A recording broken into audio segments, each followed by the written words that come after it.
반갑습니다. 오늘은 마태복음 14장부터 16장까지 한번 살펴보도록 합시다. 마태복음의 이 흐름, 구조 이걸 한번 보시면 먼저 1장에서 2장은 예수님의 오심, 그러니까 예수님께서 자기 백성을 죄에서 구원하는 약속의 자손으로 오셨다는 거죠. 그리고 3장에서 4장은 공생의 시작에 대한 부분이죠.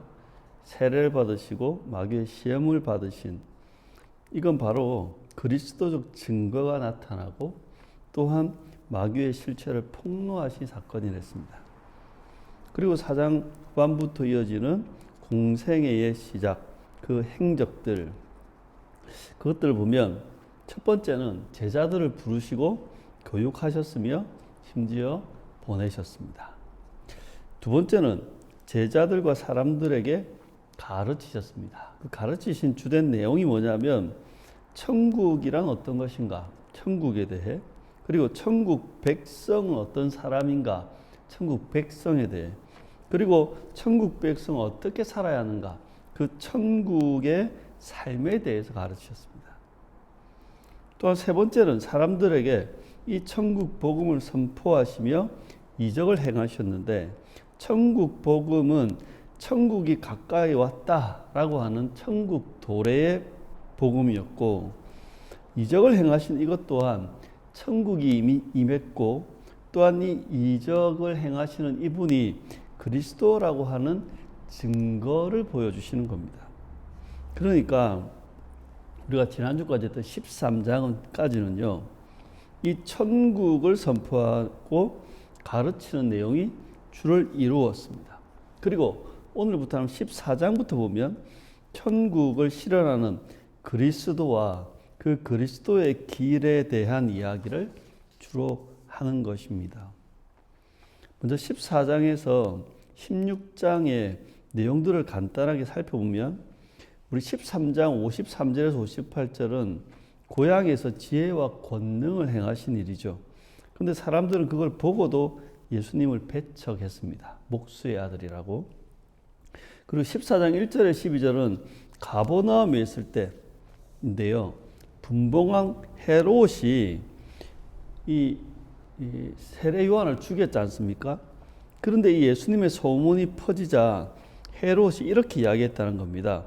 이 사람은 세례 요한이다. 그가 죽은 사람 가운데서 다시 살아나서 이런 능력을 발휘한다는 거죠. 그리고 14장 13절에서 33절은 외딴 곳에 가셨을 때 이야기인데, 처음 이야기는 예수님이 배를 타고 제자를 외딴 곳에 갔는데, 누가복음 9장에는 여기가 벳세다 들판이라고 합니다. 많은 무리들이 예수님께 나와왔고, 예수님은 큰 무리를 보시고 불쌍히 여기시며 그 병자들을 고쳐주셨습니다. 그리고 저녁 때 우리가 잘 아는 오병이어의 기적으로 남자들만 5,000명을 배불리 먹이시고, 그날 남은 부스러기가 12바구니였다는 겁니다.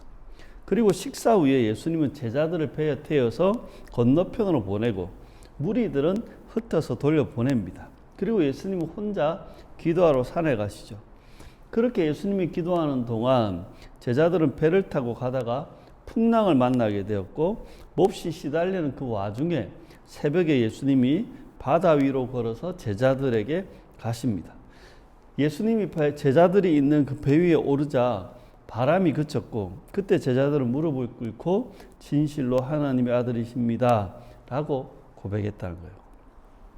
14장 34절에서 15장 20절에 보면 여기는 게네사렛에서 있었던 일입니다. 먼저 있는 이야기는 예수님이 게네사렛 땅에 이르렀을 때 많은 병자가 왔고, 그 병자들이 예수님의 그 옷술만 되도록 간청했고, 그렇게 된 사람 모두 나았다는 겁니다. 그리고 게네사렛에서 예루살렘에서 온 그 바리새인들과 서기관들이 예수님에게 와가지고 괜히 시비를 겁니다. 왜 당신의 제자들은 빵을 먹을 때 손을 씻으라는 장로의 전통을 지키지 않는 것입니까? 그때 예수님이 그들에게 너희는 어찌하여 너희 전통 때문에 하나님의 계명을 어기는 것이냐. 고르반을 예를 들면서 오히려 너희는 너희의 전통 때문에 하나님 말씀을 패한다. 이 위선자들아 라고 이야기합니다. 그리고 무리를 향해서 이렇게 비유하시죠. 입으로 들어가는 것이 사람을 더럽히는 것이 아니라 입에서 나오는 것이 사람을 더럽힌다. 그리고 제자들에게 이렇게 이야기합니다.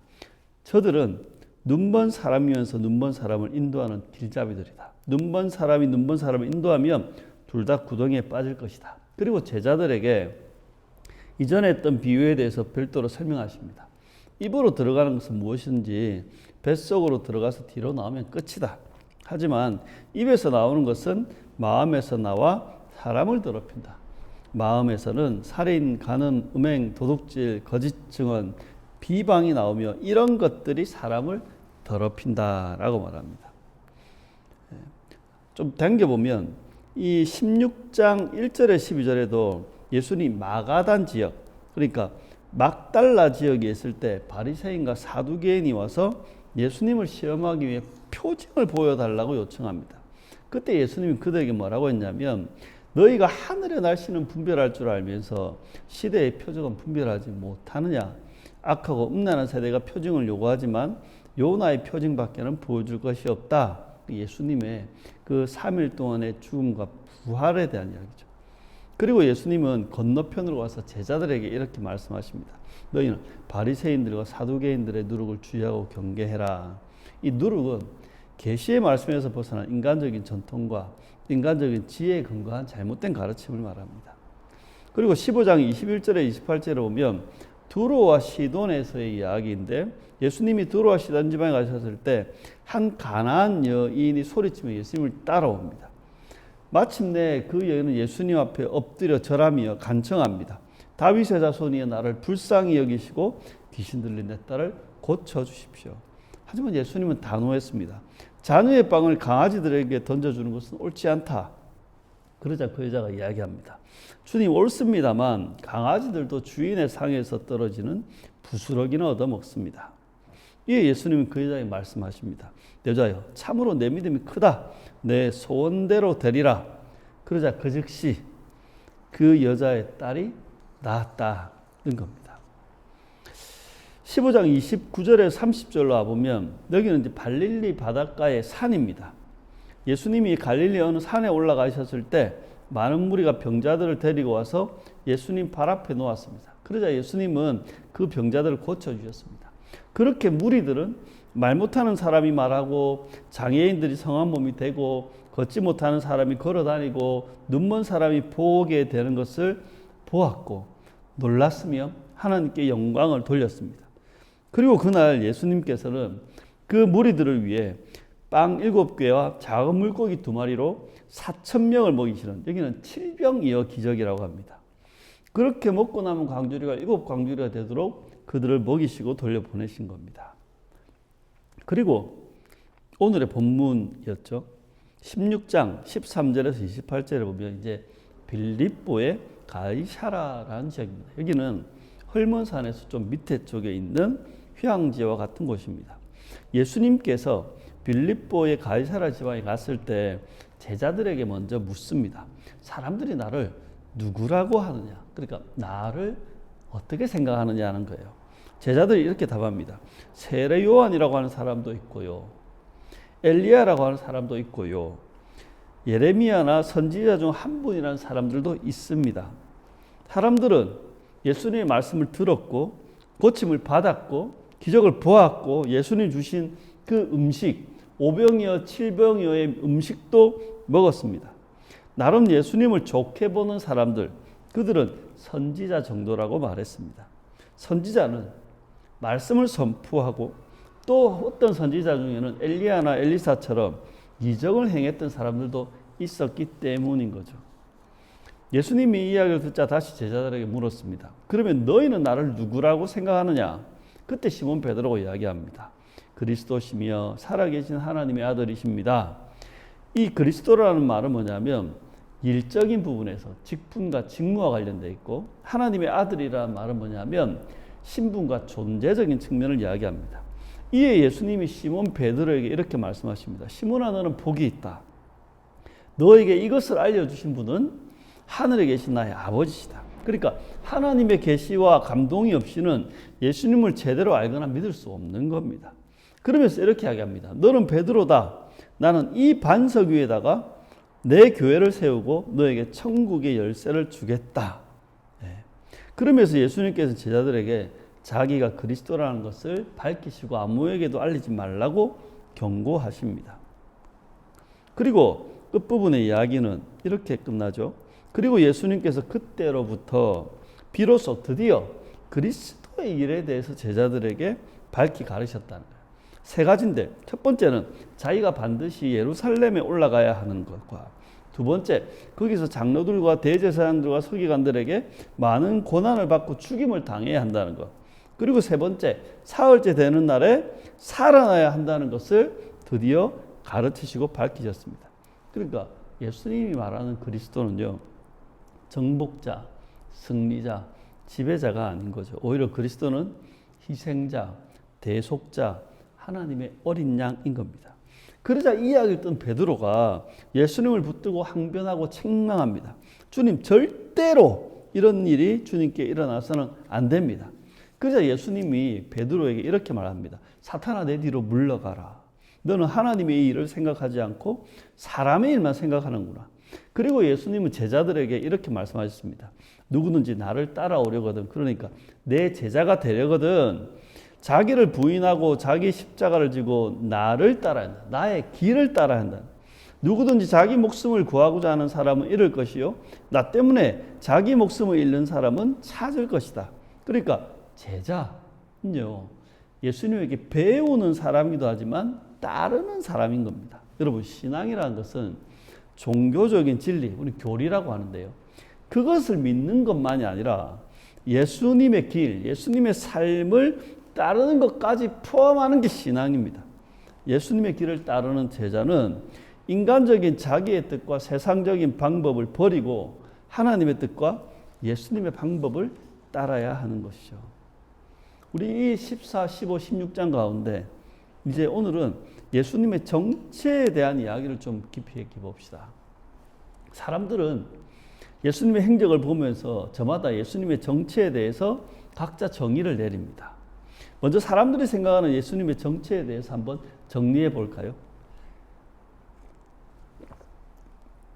일반적인 사람들은 메시아이신 예수님과 예수님이 전하는 천국 복음이 불편했습니다. 그래서 거부하고 배척했습니다.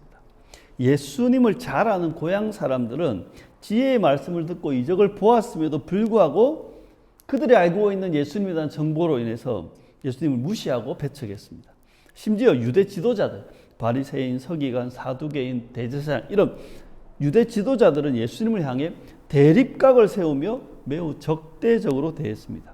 그들은 예수님을 정죄하고 모독했으며 시험하고 공격했습니다. 그들은 예수님을 귀신의 능력으로 병을 고치는 사람이라고 호도했고, 예수님을 신석을 모독하고 전통을 파괴하는 자로 낙인 찍으려고 했습니다.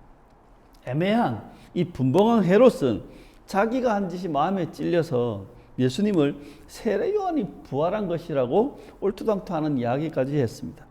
그럼에도 불구하고 예수님에 대한 긍정적인 평가하는 사람들도 제법 많았습니다. 예수님으로부터 고침을 받고 예수님의 이적을 보았던 사람들, 예수님을 따라다니면서 오병이어와 칠병이어의 기적을 직접 경험했던 사람들, 그들은 예수님의 능력을 보며 열광했고 또한 추종했습니다. 그들은 예수님을 엘리야나 예레미야와 같은 선지자로 여겼던 겁니다. 다음으로 제자들이 생각하는 예수님의 정체에 대해서 한번 살펴봅시다. 제자들은 예수님과 함께 생활하면서 곁에서 예수님을 보았습니다. 그들은 더 깊고 상세한 가르침을 들었습니다. 그들은 가장 가까이서 예수님이 행하시는 이적을 보았습니다. 수많은 병자들을 고치시고 귀신들을 쫓아내시며 적은 음식으로 수천 명의 사람을 먹이시는 것을 직접 목격했습니다. 심지어 풍랑을 잠잠하게 하고 물리를 걸어 다니시는 것도 보았습니다. 그래서 그들은 예수님에 대해서 이렇게 고백한 것입니다. 14장 33절에는 진실로 하나님의 아들이십니다. 그리고 16장 16절에는 주는 그리스도시며 살아계신 하나님의 아들이십니다. 예수님은 이런 제자들의 고백을 듣고 기뻐하시며 칭찬하셨고 축복하셨습니다. 이 고백 위에 음부의 권세가 이기지 못하는 교회를 세우겠다고 말씀하셨고 천국의 열쇠를 주시겠다고 말씀하신 겁니다. 그리고 예수님은 자신의 정체가 그리스도라는 것을 직접 밝히셨습니다. 그러면서 예수님은 그리스도가 해야 할 일, 그 궁극적인 일에 대해서 말씀하신 겁니다. 그건 바로 예루살렘에서 많은 고난을 받고 죽임을 당해야 하며 사흘째 되는 날에 다시 살아나야 한다는 겁니다. 이 부분에서 제자들과 예수님과의 생각은 너무나 달랐고 충돌했던 겁니다. 베드로는 예수님께 항변하고 책망하며 그렇게 하지 말라고 했고 심지어 그런 일은 결코 일어나서는 안 된다고 이야기했습니다. 정리해 볼게요. 예수님은 어떤 분인가? 제자들은 예수님을 하나님의 아들이며 그리스도라고 믿고 고백했습니다. 그런데 문제는 그 다음입니다. 그렇다면 그리스도는 무슨 일을 하는가라는 거예요. 예수님과 제자는 그리스도가 하는 일에 대해 심각한 이견이 있었던 겁니다. 여러분, 그리스도, 기름 부음을 받은 자, 메시아라고도 하는데 그는 하나님이 임명하여 하나님의 일을 하는 직분자입니다. 그러면 하나님의 일, 그리스도가 해야 되는 하나님의 일은 뭔가? 크게 두 가지로 정리됩니다. 첫 번째는 하나님의 구원을 성취하는 일. 두 번째는 하나님의 심판을 성취하는 일. 당시 유대 사회는 그리스도를 구원과 심판을 동시에 성취하는 존재로 생각했습니다. 그래서 그리스도가 나타나면 이스라엘을 구원하고, 그러니까 로마의 지배에서 이제 구출하는 거죠. 그리고 이스라엘을 억압하고 착지했던 로마 제국을 심판하고 유대 땅에 온 세계를 지배하고 군림하는 메시아 왕국이 세워질 것이라고 생각했던 겁니다. 그런데 유대 사람들과 이 유대 사회 사람들과 지도자들이 가만히 보니까 예수님은 그들이 생각하는 정치적 군사적 메시아와는 거리가 먼 겁니다. 그래서 그들은 예수님을 거부하고 배척했던 겁니다. 그런 메시아 필요 없어 라는 거죠. 이에 반해 제자들의 생각은 좀 달랐죠. 제자들은 예수님이 그리스도라는 확신이 지금 있잖아요. 그들은 그리스도이신 예수님이 신적 능력으로 질병과 고통의 문제, 그리고 먹고 사는 경제적인 문제를 해결하실 것이라고 생각했습니다. 제자들이 생각하는 그리스도는 질병의 문제와 이 경제적인 문제를 해결하는 능력의 존재였던 겁니다. 그런데 예수님은 그리스도의 일에 대해서 전혀 다르게 말씀하고 있는 것입니다. 그리스도는 유대 사회가 꿈꾸는 정치적 군사적 메시아도 아니고 인간의 질병과 고통의 문제, 그리고 먹고 사는 경제적 문제를 해결하는 메시아도 아니라는 겁니다. 예수님이 말씀하시는 그리스도는 자기 백성의 죄 문제를 해결하는 메시아입니다. 자기 백성을 죄에서 구원하고 회복하기 위해 희생하고 대속하는 메시아, 그것이 진정한 그리스도의 일이라는 겁니다. 제자들은 지금 이 메시아의 일, 그리스도의 일을 받아들일 수 없는 겁니다. 예수님의 부르심을 받은 제자들이 예수님과 많은 시간을 함께하며 믿음이 조금씩 깊어져 가고 있습니다. 그리고 마침내 그들은 예수님이 하나님의 아들이며 그리스도라고 고백하는 데까지 오게 됩니다. 이제 제자들은 예수님이 누구신가에 대한 믿음은 명확합니다. 하지만 예수님은 여기서 끝나지 않고 제자들이 더 깊은 믿음의 세계로 이끌어 가십니다. 그것은 바로 그리스도가 어떤 일을 하는가 하는 걸로 넘어가는 겁니다. 이제 제자들은 그리스도의 일에 대해 깊이 생각하고 고민하고 갈등하게 됩니다. 그 고민과 갈등은 결국 부활의 주님을 만난 이후에야 마무리가 되고 믿음이 생기게 되는 거죠.